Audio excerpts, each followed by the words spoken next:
Hello, thanks for being in a new video. This time we have full review of the POCO F7. Let's get started. Remember that this device is part of a series that includes this, which is the base model, also the POCO F7 Pro and the POCO F7 Ultra. The entire POCO F series is the high-end series, so this would be a sort of entry-level high-end of this manufacturer, which despite being of the high-end series of this manufacturer, would actually be part by price of the mid-range in the market in general. Launch price in Mexico has been 8,599 pesos, about $455, but prices differ from there. Let's analyze every detail of this device to see how it compares to competitors. I anticipate that it will surely be the best option for the price with very few drawbacks. One of them would be that its distribution is exclusively through online stores in Mercado Libre, or also in the physical Xiaomi stores you can find it. But there are a few physical stores of Xiaomi throughout the country, so the design of the case will be a bit more complicated, but we will describe it point by point and you can let me know in the comments what you think of it. Let's begin discussing the design. Right from the start, we noticed something impressive since the front features very thin bezels. This gives the impression of a much more premium device. Additionally, it includes Gorilla Glass 1 protection, which is quite commendable for this price range. It successfully merges appealing aesthetics with strong durability. On the sides, we have aluminum frames that provide a high level of resistance and robustness against any potential falls. On the right side, you will find the volume buttons along with the power button, and on the top, there is solely a microphone. Meanwhile, the left profile is entirely clean, showcasing its thickness of 8.2 millimeters. It's thin enough without reaching an ultra-spectacular level, yet it performs well and feels comfortable in hand. At the bottom, you will discover the tray where you can insert 2 SIM cards. Additionally, there is a microphone, followed by the USB-C port, and lastly, the grill for the main speaker. The back cover is quite reflective. Personally, I don't like too much how it looks, but this is a matter of personal taste. I have the black option, but it also comes in silver and white. This back cover is made of glass, so it adds a certain level of fragility, but with the metal frame it can be compensated. And to top it off with resistance, it comes with IP, which is excellent for competing in this price range, where it's uncommon to find devices with such water and dust resistance. The device weighs 215 grams, which means it's not particularly lightweight or slim. However, trust me when I say that it feels excellent in your hand, and most importantly, it will perform remarkably well in competition. Additionally, the design of the camera module adds a nice touch, creating the impression of having even more features. A special light within it varying based on the area where it reflects the illumination. This edition features 2 green stripes in a diagonal pattern, separating the cameras and providing a nice aesthetic touch. This makes it particularly appealing to gamers, who will surely appreciate. You will really enjoy this device.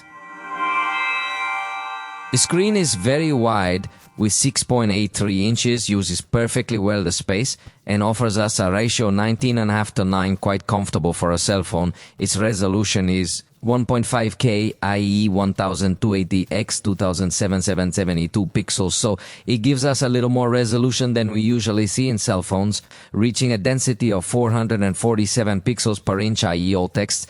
Everything will look very sharp, images and more. In that sense, you can enjoy a very good experience. It is also an AMOLED panel that is going to offer us very good intensity.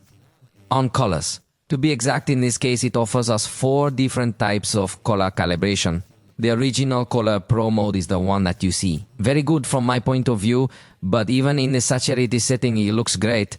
And within advanced settings, you can select some specific color gamut like P3 or sRGB, and even manually manipulate the RGB, hue, saturation, value, contrast, and gamma parameters to customize as much as possible your experience. So in this sense, the feel of the display is brutal. It allows manual adjustment of color temperature. The screen's maximum brightness is 30,200 nits, making it very bright and easily visible in sunlight. The minimum brightness is comfortable, though not very low, especially since it lacks an extra dimming mode. However, with a dimming rate of 3840 Hz, flickering at the lowest brightness will be unnoticeable. Additionally, take into account that it includes HDR, The display is compatible with Dolby Vision, allowing you to enjoy content with enhanced realism on this screen. You can fully utilize the HDR features of the screen in various applications such as YouTube, Instagram, and Netflix. Since it integrates Dolby Vision, any streaming app that supports this protocol will offer a perfect viewing experience on this screen. You can immerse yourself in the vibrant colors and details that Dolby Vision provides, ensuring a superior visual experience across your favorite platforms. And finally, it comes equipped with 120 Hz, which allows it to display a great deal of fluidity in the movement. By default, it will automatically adjust the rate between 60 and 120, or alternatively, you have the option to manually choose whether you prefer it to operate at 60 or 120 Hz. The sound certainly does not disappoint. In fact, it impresses quite a lot. This device features a stereo system, which means there is a speaker located at the bottom and another one situated in the upper area, specifically in the earpiece used for calls. The sound quality is very impressive. It is clear with a strong presence of bass frequencies, and it even maintains good power without distorting the audio or negatively impacting the middle frequencies. Now, let's take a moment to listen to a brief test. However, keep in mind that this is not the same as experiencing the sound live. Vivo.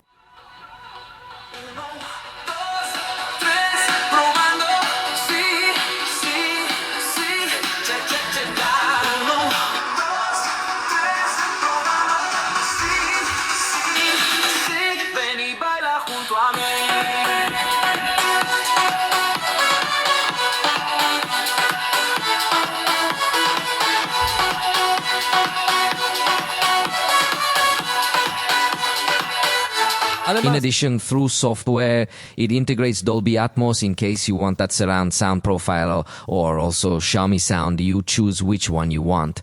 And in both cases, we find an access to 10-band graphic equalizer, available not only when you use headphones, but also to modify the sound of the speakers. The experience is simply good. Plus, it has another switch for surround and wider sound. In this particular case, it also includes a switch that allows you to control the volume independently for each application. This means you can have multiple sounds playing simultaneously, with some being louder and others softer, a feature not found in all cell phones. As expected, it lacks a headphone jack, so for latency-free audio, you'll need to use headphones with USB Type-C. However, if your goal is simply to listen to music, there's good news because it supports LHDC codec and aptX. With aptX adaptive and all that, we really can't ask for more at this price point. It truly is an incredible experience that we have the chance to offer. Regarding the microphones, we'll have 3 around this device. Let's hear a test calling noise. Hola, estoy hablando aquí en un entorno ruidoso con un tono de voz sencillo. Creo que esto será todo por esta prueba. Pero antes de terminar voy a hablar con un tono un poco más fuerte para tratar de checar si identifica un poco mejor mi voz. Eso es todo, nos vemos pronto. The microphones do an excellent job at canceling noise. Trust me, I made a call in a really noisy place and it worked perfectly, as you heard. Now, let's see how these microphones perform in a simulated concert setting with very high volume.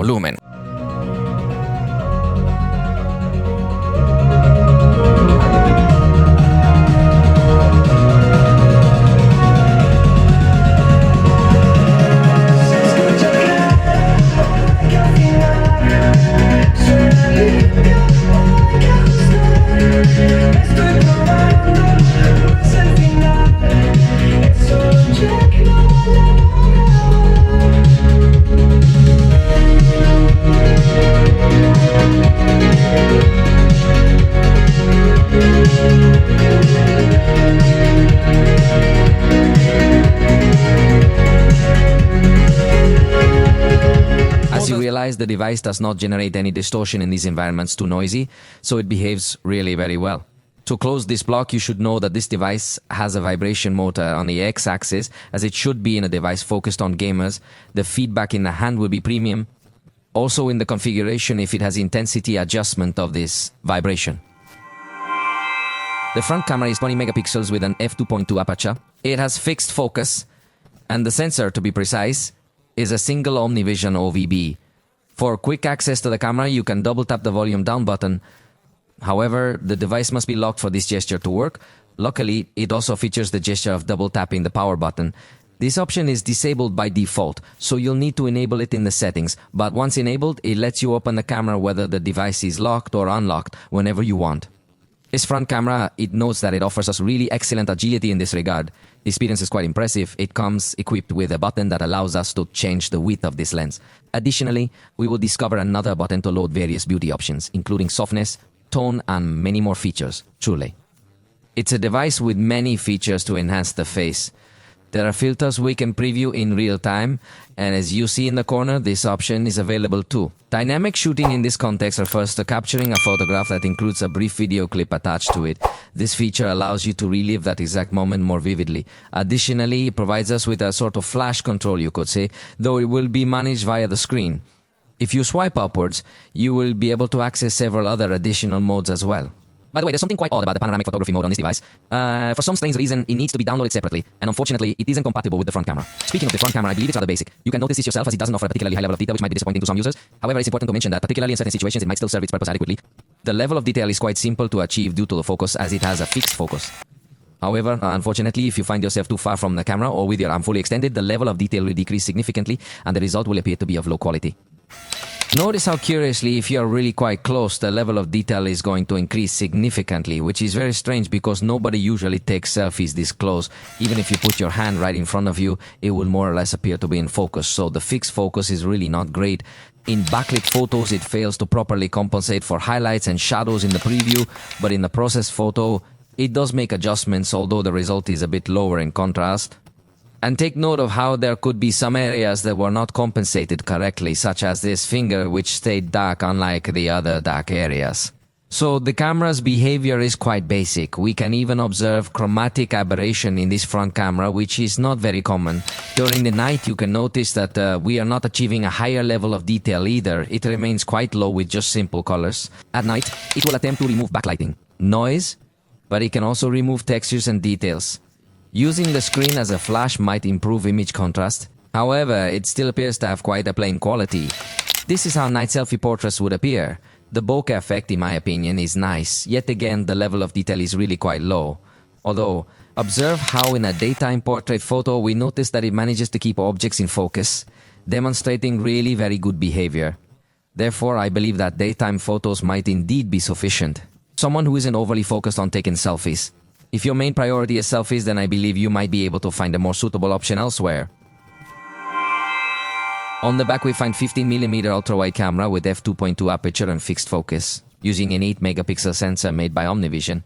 Then the main camera would be 26mm with f1.5 aperture, autofocus, and 50-megapixel Sony IMX882 sensor with optical stabilization. Thanks to the incorporation of this very good quality sensor, it is going to offer you also 35 and 52mm crops with optical quality that we will see in a moment. Here in the rear camera, we will also find very good agility and speed in capturing photos. In our test trying to capture the number 3, we note that it behaves really very fast in shooting, and with respect to the burst, note that it allows us to capture up to 50 pictures. And yes, it has little space between one photo and another, which is convenient, plus it starts practically instantly, so it is very good. In the general camera interface, we will notice a button specifically for adjusting exposure compensation, which proves to be very useful for darker scenes. Additionally, there is another button available for applying color filters and also for accessing beauty mode. However, in this case, it is with a single selector. At the top, there is also a button designed for motion capture, which is meant to enhance scenes filled with action. And then we have an access to Google Lens. Quite strange the position of that button, by the way. We can also display some other options such as access to the timer and full settings. From this section, we can also tap on screen to adjust the exposure and also the focus. But we can also access the Pro mode, where we have, again, the exposure compensation. Now also the shutter speed, which can go up to 30 seconds, the ISO, which can go up to 6400, white balance. Note that you can select several presets here, so you don't need to adjust each parameter individually.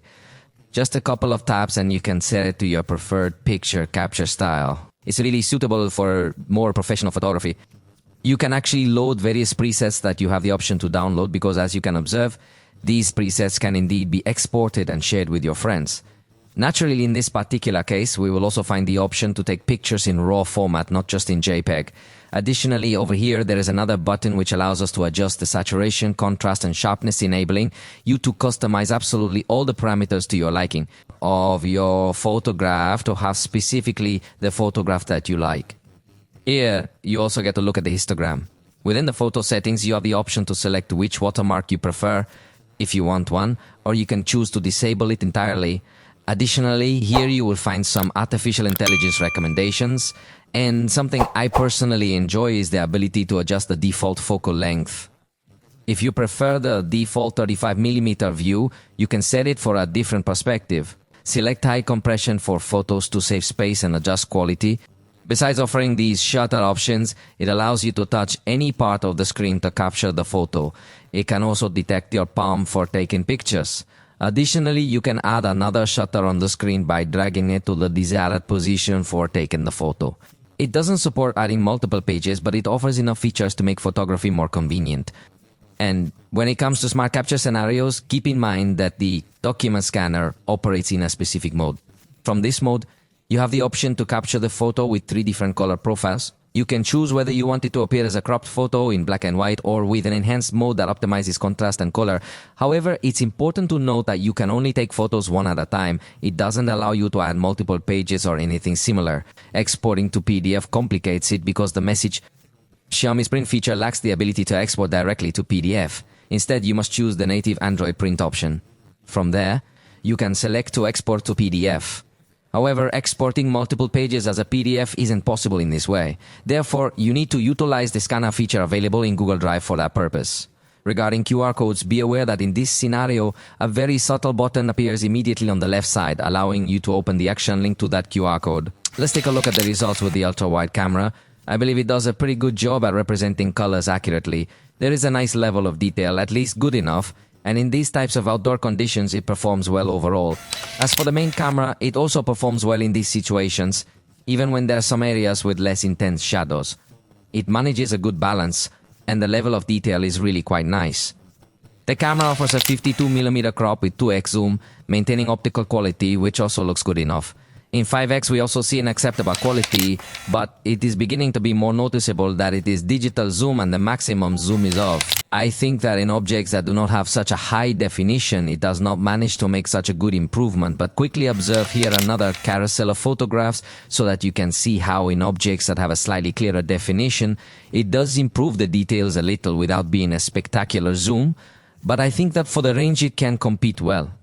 The only thing to note is that, for example, from 26 to 52mm, there is a very drastic change in the colorization of the photograph, which gives us to understand that it is a camera that is not so consistent in terms of handling. For backlit scenes, you can see that the preview is not well optimized, completely burning some areas, but the result after processing the image is good, even with the ultra-wide camera, and consider that in this case it was an indoor backlit photograph, which makes it even more complex. In fact, due to this, the device cannot perfectly compensate, leading to some chromatic aberration, though it's not overly serious for this range. The main camera performs a bit better, yet it still appears somewhat overexposed in the highlights. However, I must emphasize, it was quite a challenging scene as it was indoors with backlighting, and when you zoom in, you'll notice that it prioritizes the highlights more, significantly darkening the shadows area. Indoors, the colors will be a bit paler, although even indoors it seems to have a good zoom. Look at how you could get in 130mm, which would be 5x, and it looks a good level of detail. At night it also seems to do a good job of controlling noise well enough, although again the colors are a bit paler. With the main camera, colors rise in their intensity. It also enhances contrast and the level of detail, and with the 52mm crop it doesn't appear to maintain as much optical quality as we observed during the daytime.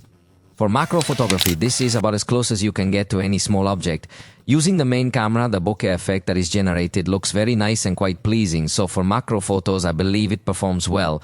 Even when you use the 52mm crop, you still achieve a good result for portrait photography.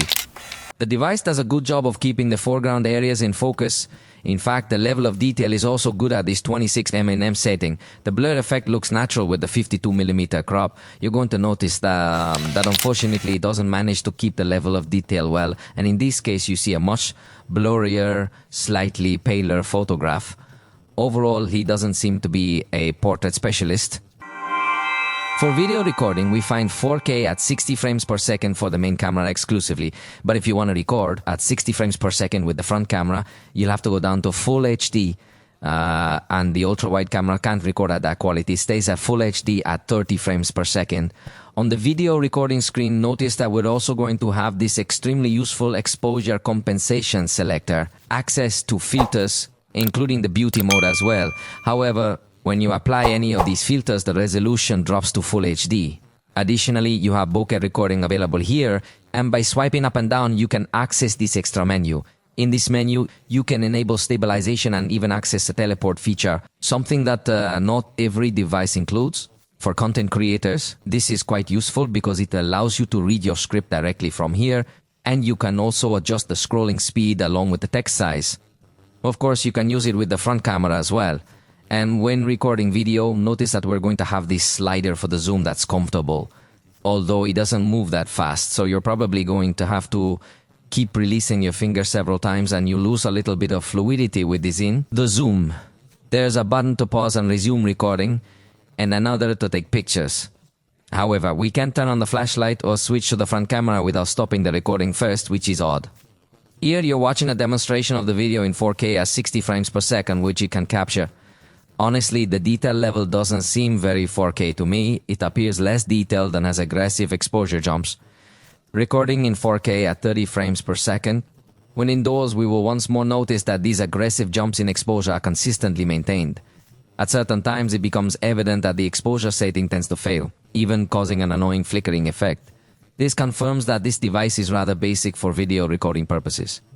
Even though it supports good resolution with the ultra-wide camera, we can record in 4K, only in Full HD, and the colors appear much warmer. Observe how the color shift is quite evident when switching to the main camera, which provides more accurate colors, but again, the exposure changes are drastic and very noticeable.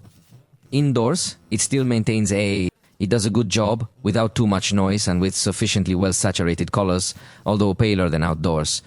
However, in backlighting, you notice that it does not do a very good job with the ultra-wide camera. You will notice that the shadow area is quite a bit darker, and even the highlight area also appears a bit overexposed. If it detects a little more face present, it will try to illuminate it better, but the truth is that it does not do a very sophisticated job, and with the main camera it keeps practically the same. That is to say, it fails to illuminate in a good way the areas that have more illumination. The shadow area appears to be darker than we would like it to be, even when a face is detected in the scene. During nighttime, the ultra-wide camera is designed to significantly reduce noise, but unfortunately, this noise reduction also takes away a lot of detail. As a result, you end up with a very flat image. However, there are moments when it does manage to cancel out the noise removal, and these changes become very noticeably drastic. Consequently, the video quality is quite simple and doesn't look very good. Regarding the range, it can't be too demanding, though it won't be one of its strong points. The main camera will capture more detail, yet there is noticeable noise in the darker areas. Additionally, observe how the white balance might shift somewhat drastically with movements, but fortunately, if the scene has adequate lighting, I believe the outcome can still be favorable. Regarding stabilization, the ultra-wide camera performs exceptionally well.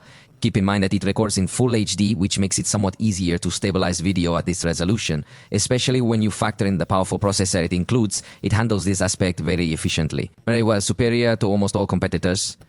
Now, take a look at the main camera. If you start walking, I believe the stabilization is quite sufficient, even though you might notice some slight steps. Even when running, I find the stabilization to be good. Once more, nothing else, just a bit noticeable. The camera compensates well for shake with each step. However, if you notice the vibration, it's without the higher stabilization mode. Keep in mind though that it also offers a shot steady mode which should assist further. While the truth is that it doesn't perform such an outstanding job, you can still feel some vibration with every step. This occurs not only when you're running, but also even when you're just walking. Additionally, the aggressive changes in the image exposure are the ones that really lower the quality of the video recording. Regarding zoom, if recording in Full HD, you can use both the ultra-wide and main cameras in one clip. However, the detail level is limited, and it's not very appealing in this respect. Fortunately, stabilization is good and zoom is smooth.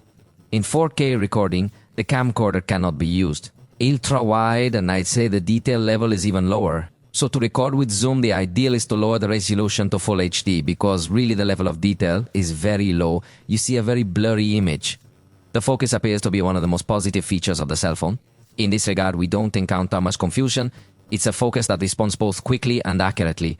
I believe you can get quite close to small objects while still maintaining a good focus. I must emphasize, it adjusts with impressive speed. Additionally, it produces a rather pleasant blur effect in the background. The device has a portrait video mode that blurs the background, but the colors are overly saturated, making it look artificial.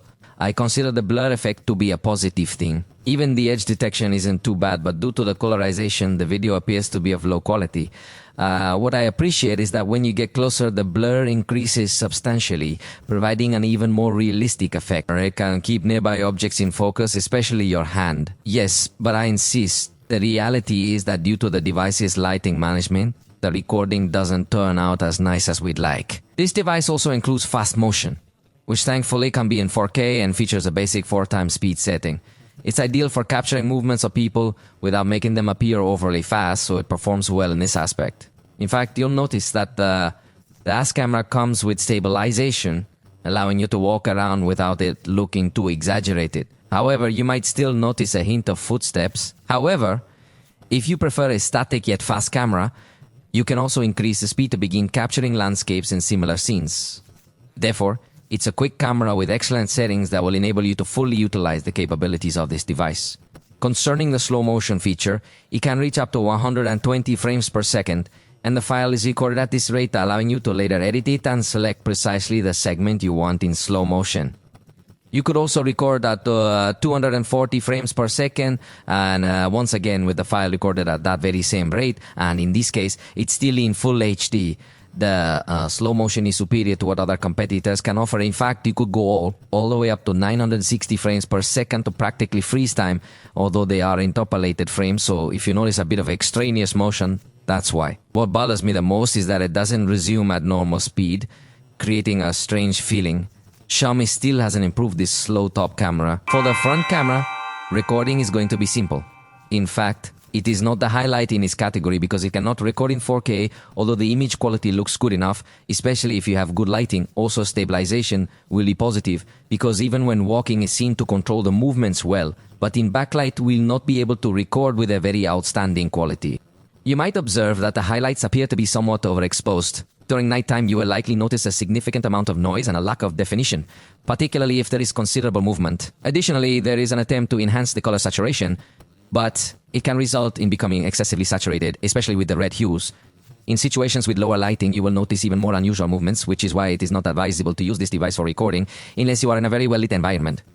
One great positive aspect of this camera is that it comes with a portrait recording mode. This mode blurs the background and does so in a very professional manner. It creates a nice bokeh effect, though it isn't capable of doing this in 4K, obviously. However, I believe it provides excellent detail. In fact, it even manages to keep in focus some objects that are close to you, making the result look incredibly attractive. This could definitely be considered one of its strongest points and one of the few outstanding features on the camera.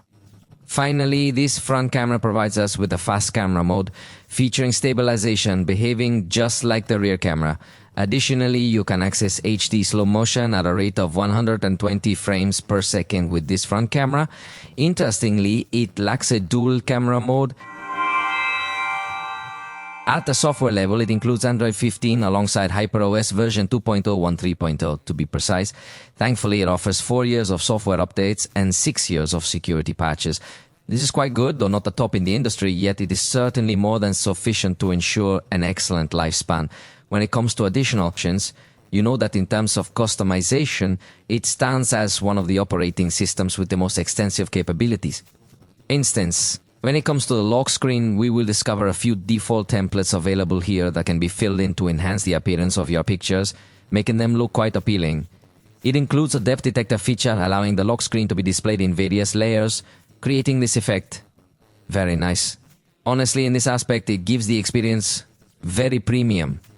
It also has a theme store that looks a bit older, but either way, with a single tap you could edit many aspects of your cellular. Not only can it change the wallpaper and icons, but it is also capable of altering lock screen animations, the appearance of the control center, the look of widgets, and many other options. With just a few taps, you can achieve a remarkable level of customization. In this sense, it is one of the most attractive devices.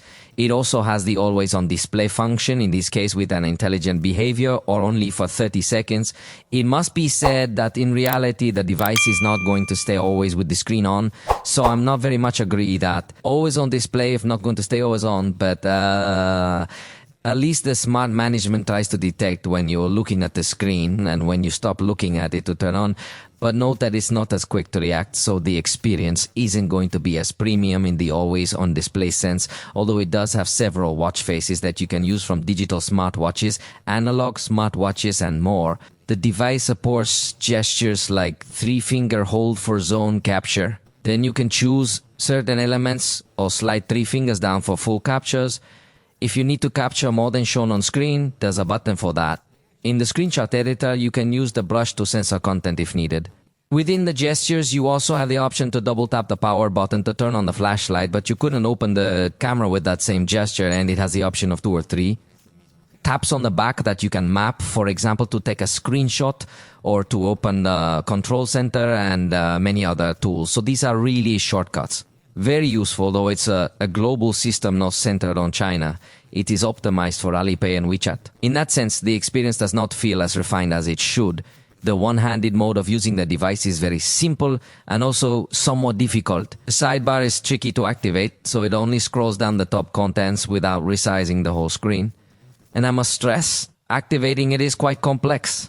We can also access the sidebar to open apps in floating window mode, which lets us resize windows and open 2 apps simultaneously in this format. Even though YouTube doesn't support this perspective, we actually have the option to minimize the windows by sliding them to the side.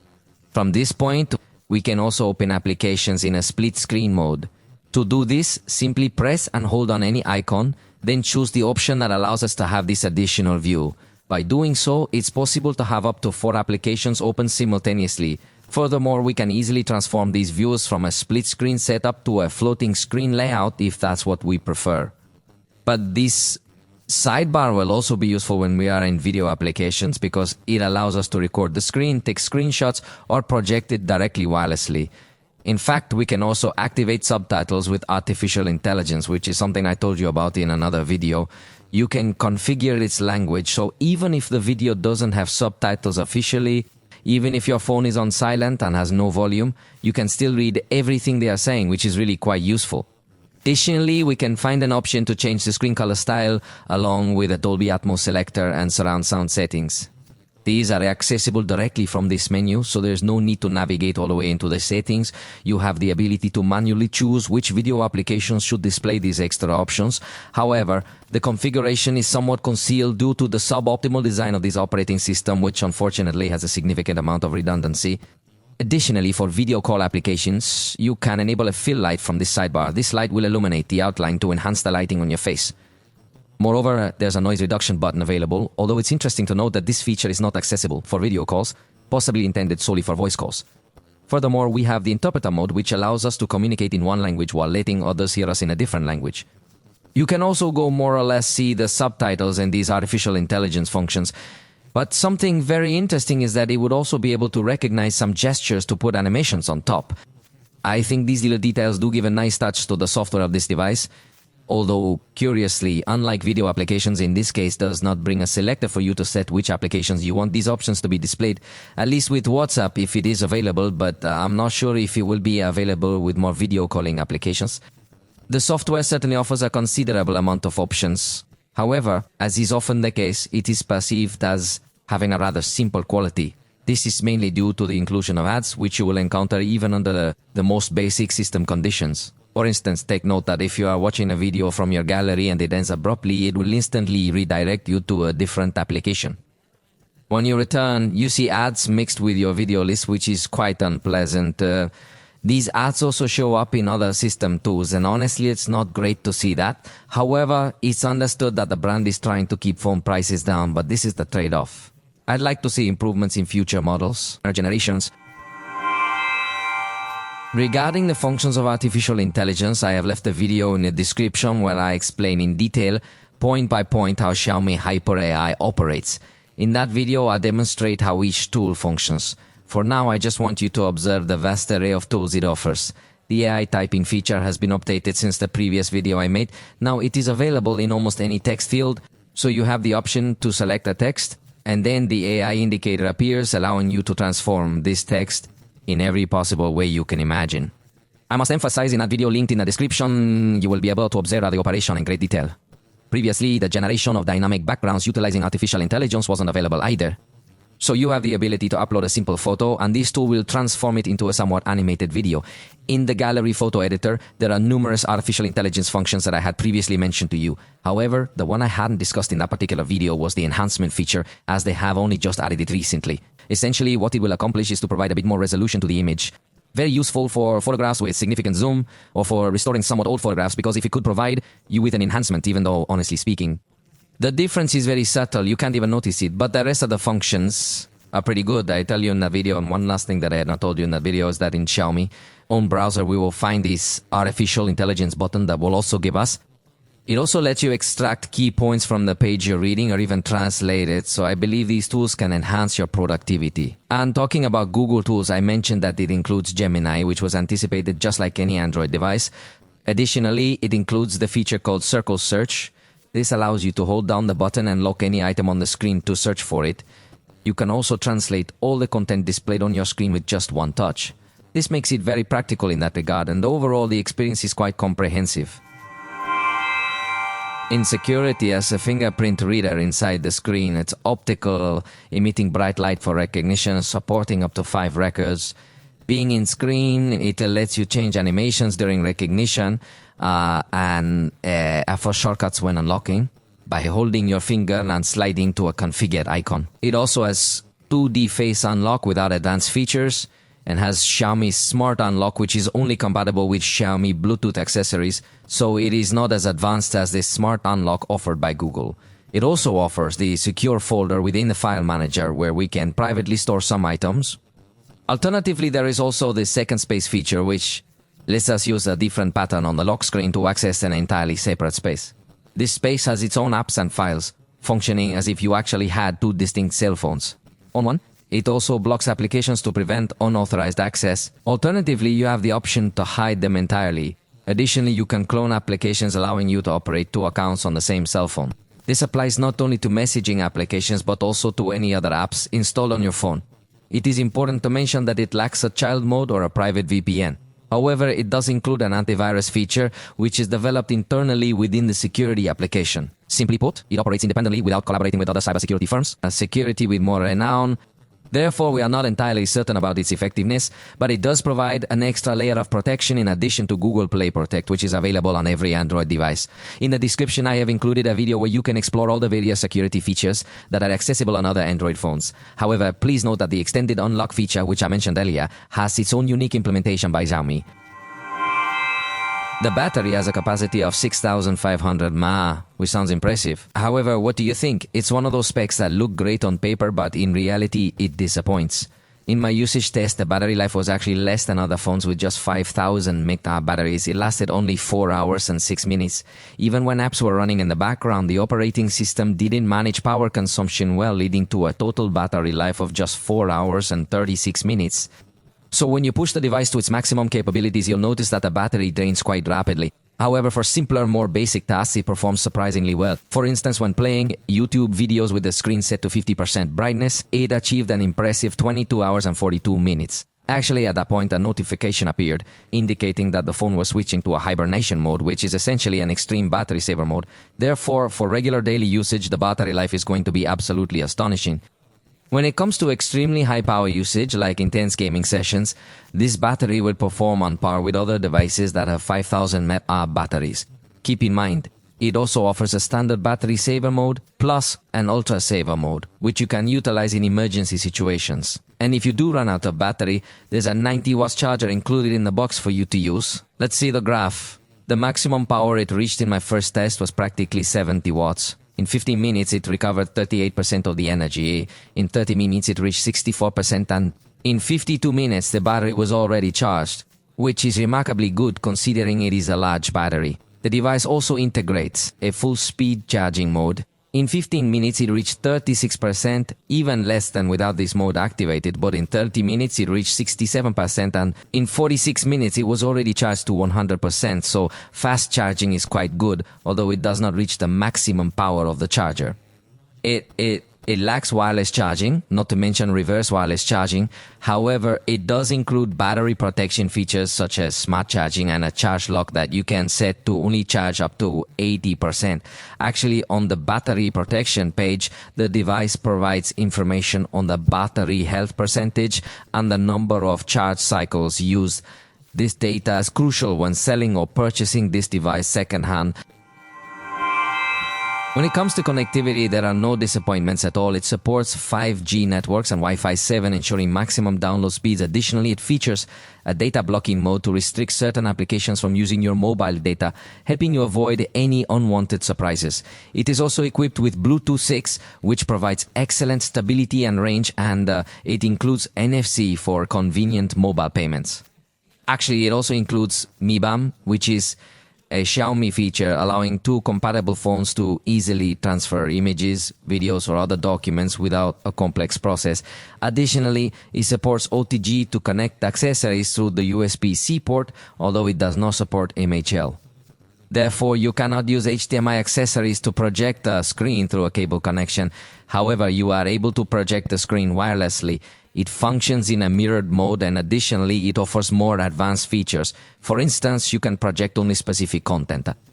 You can project the screen even with the phone's display off to save battery and keep notifications and private items hidden in the projection. It also features Android Auto, both wired and wireless, and includes sensors like the accelerometer and field sensor, geomagnetic and orientation, along with a gyroscope, but the proximity sensor is virtual. This is one of the few weaknesses of this phone, so you might encounter some inconsistencies at specific times. The phone also has infrared, allowing you to use the My Remote app to set up and control devices like air conditioning, TV, and more directly from this phone. Xiaomi's ecosystem is extremely complete, especially with respect to the number of devices you can connect. Remember that POCO is a brand that belongs to Xiaomi, so it is part of the whole ecosystem. You can connect the Xiaomi Pad, Redmi Pad, or POCO Pad. The entire catalog of smart bands and smartwatches of all these three brands, the entire catalog of the headphones. Although in laptops there may be a gap, since the Xiaomi and Redmi Book do not have a very widespread distribution. Xiaomi offers many devices to smarten up your home, like light bulbs, blenders, air fryers, and more. You can manage everything via the Xiaomi Home app, minimizing reliance on other brands for a strong ecosystem.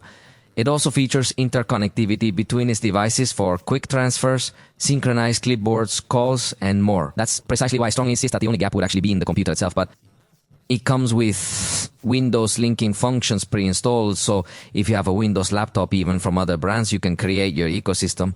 However, it might require extra steps that could be complex. Also, as an Android, it's part of Google's ecosystem, using technologies like QuickShare, Google FastPair, Google Drive, and Google Home to control home devices. Regarding Xiaomi services, I mentioned its Xiaomi Home app. It also has an app store called App Mall, an alternative to Google Play Store. I'd like Xiaomi to develop its own cloud storage system to reduce reliance on Google, indicating areas for improvement. Let's test the performance of the POCO F7. This app test uses the Snapdragon 8S Gen 4 made on a 4 process, nanometers, plus 12 GB of LPDD RX RAM and 512 GB of UFS 4.1 storage. This thing flies, and when you realize it took about 1.9 seconds to open each application, I anticipated it to be even quicker than that. However, with this identical processor, there are other devices that have shown even better performance. Fastasta, perhaps the operating system is not yet fully optimized when it comes to opening apps. However, the performance has been quite positive, and as you can see, the 12 GB of RAM. That it has perfectly well managed. We're not experiencing any restarts in the apps, and it hasn't even become slow even though we have all these apps open. And take note that when navigating within these apps that are loading more content, the experience remains positive more or less. But also note the screen seems to have switched to 60 Hz at this point, and the swiping doesn't appear as fluid as it was looking in other apps. It's something to consider. It's a bit strange, but indeed I have noticed this behavior on these cell phones. It's quite an unusual behavior, yet overall the device functions well. I must emphasize, take another look at how long it takes when you are sliding through lists, especially when it is supposedly a moment to take advantage of the 120 Hz of the screen. It actually gets slower. There is a moment of transition. Once more, it appears that this is due to the optimization of the OS, given that the processor truly is quite powerful. Observe how, in situations that demand extensive real-time processing, the device performs excellently. However, there are instances where, due to the operating system not being as well optimized, we might encounter some issues, where it doesn't quite feel as fluid or smooth as it ideally should be, or as we initially expected it to be. Of this cell phone, this manufacturer does not allow you to modify the amount of virtual RAM because it gives us by default 6 GB that you do not really need them, but they're there. On storage, this 5112 GB version somehow gives you an extra 16, something I've only seen on Xiaomi, and you have a number. Very good to store all your images, photos, and videos here, and in fact here, the manager also divides it up for you in a very good visual way. And in case you want to clean up some of that storage, you have this deep cleaning tool that's also going to give you some suggestions to be able to delete. For example, here it tells me that I have 169 photos and unnecessary elements. It separates them into duplicate photos and screenshots. So as you can observe, it possesses effective tools to attempt to clean up. The system, even though it lacks a video compressor that can be found in other devices, it still offers impressive features. For those who are more technically inclined, I'll conduct this test to determine the read and write speeds. As it is equipped with UFS 4.1 storage, but it stayed under 4000 MB per second or read, it is not available in writing, unlike certain other devices we have encountered that possess this ability. However, it's important to note that those are typically more costly smartphones. Here, I believe the experience is quite good. Of course, it will be better than many of its competitors. But as always, let's head to some real-life tests. So we have this video project, and we are going to export it in 4K at 30 frames per second. Remember, these are videos recorded with this cell phone, and when combined one by one, they have a total duration of 1 minute.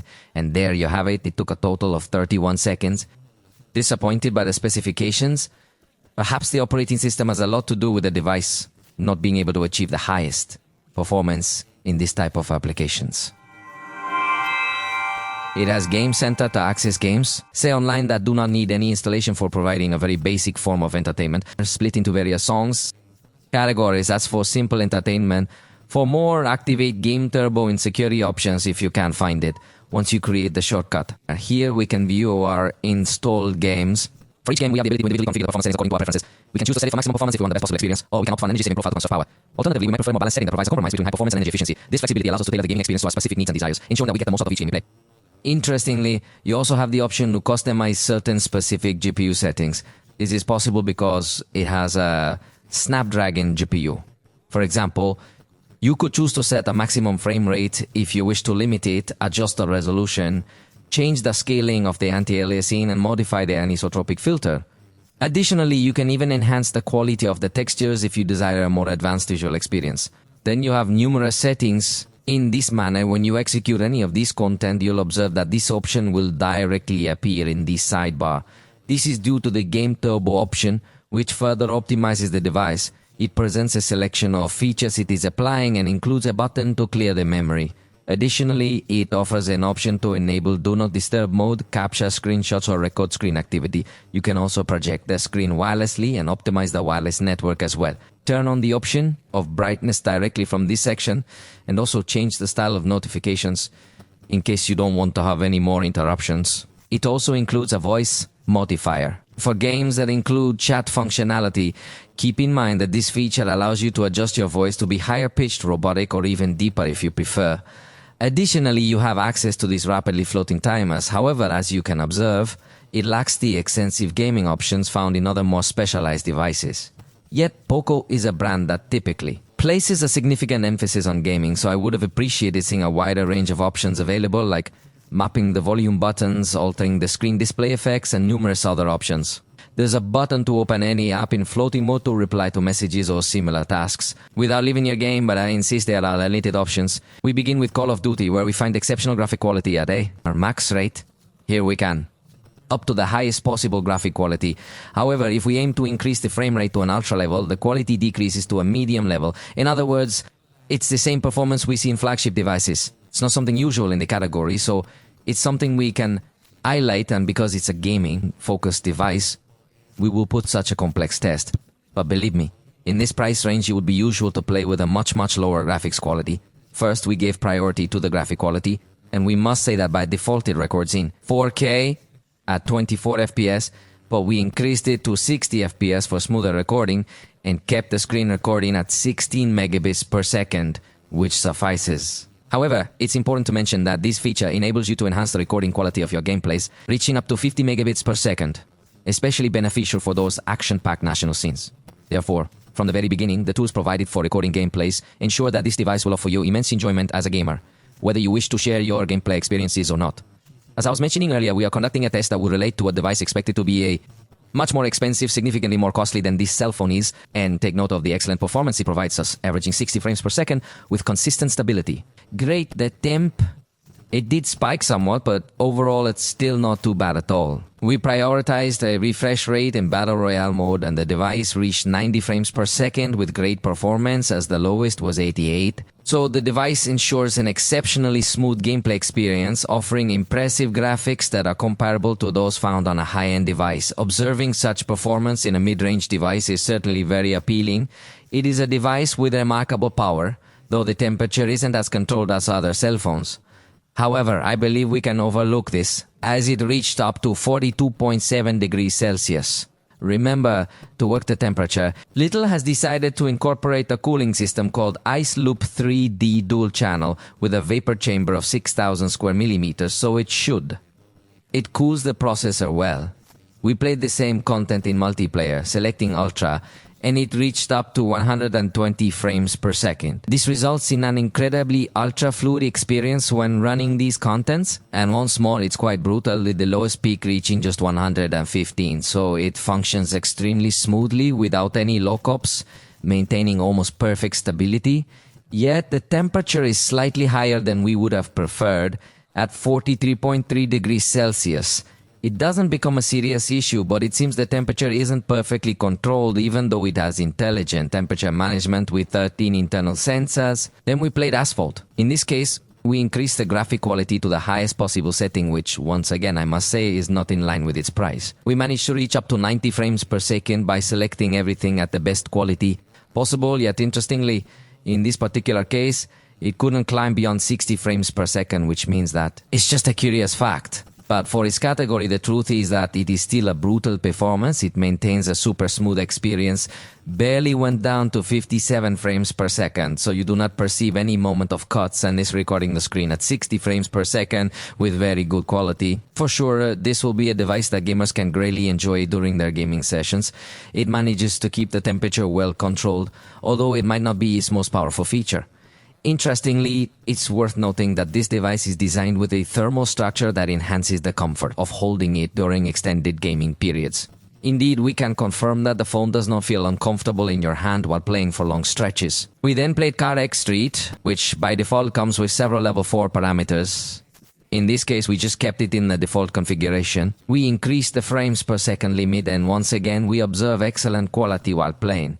It's true that this time there was a bit more instability, which is visible in the graph, but the lowest point reached was 46. Therefore, you don't really notice any significant loss in frames per second. It still provides a very smooth experience when running this content. Keep in mind that this is one of the most demanding games for this type of system. Reflections, textures, and many more graphical elements that need to load. So the device again performed very well, although in this case we didn't put it to the most complex test possible, but it has to be said it performed quite well. Although again the temperature reached 43.9 degrees Celsius, possibly if we had selected the more complicated graphics quality it would have suffered more heating. We then played Henshin Impact. By default it is in graphic quality. We decided to maintain it, yet we increased it to 60 frames per second to determine if it could provide us with a satisfying experience. Once again, the experience is genuinely quite impressive. For reference, within this price range, we typically opt for the lower graphics quality. So just the fact that it defaults to the high graphics quality gives us a hint that it's going to be a brutal device. Our experience was quite smooth, with the lowest peak hitting 54 frames per second while the average remained at 60. Although the temperature was somewhat higher than we preferred, opting for slightly more basic graphics settings could potentially offer a cooler gaming session. Afterward, we tried Bright Memory, a game we typically reserve for higher-end devices. In this particular instance, we adjusted it to 120 frames per second in order to check if it could successfully reach those specific areas. And we even went as far as reducing the graphic quality of the shadows just to make it a bit easier for you. The cost of this device truly justifies its performance. In this particular instance, the experience has been absolutely outstanding. Trust me, we have evaluated other devices that fail to achieve 120 frames per second with this content, and those are even pricier devices.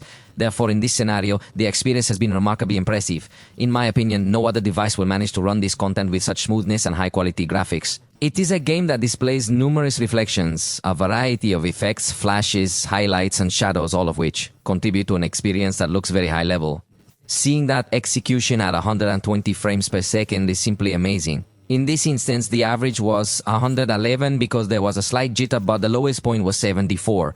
So once again, it's not something to be concerned about, as the device is an excellent option for anyone who wants to play games. And finally, we conducted tests on guttering waves. It's important to note that in this particular instance, we increased the frame rate to 60 frames per second. However, we ensured that all the other parameters remained at the default settings, and the result has once more been positive. However, in this particular instance, it decreased to 30 frames per second. This rate would already be at the threshold of what we could still regard as a smooth and fluid gaming experience.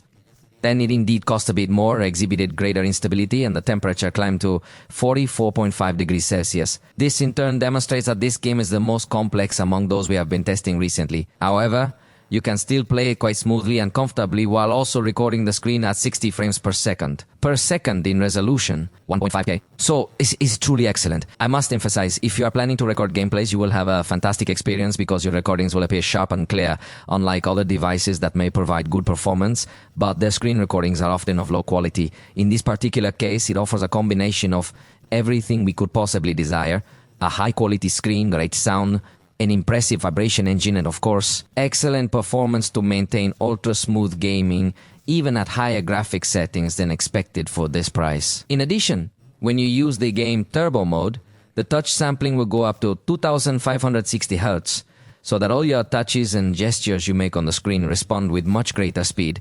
It's clear that it's a gaming specialist. In conclusion, this will undoubtedly be one of the most recommended cell phones. Like many recent phones, its price is its most appealing feature, as it's hard to find such a good device in this category.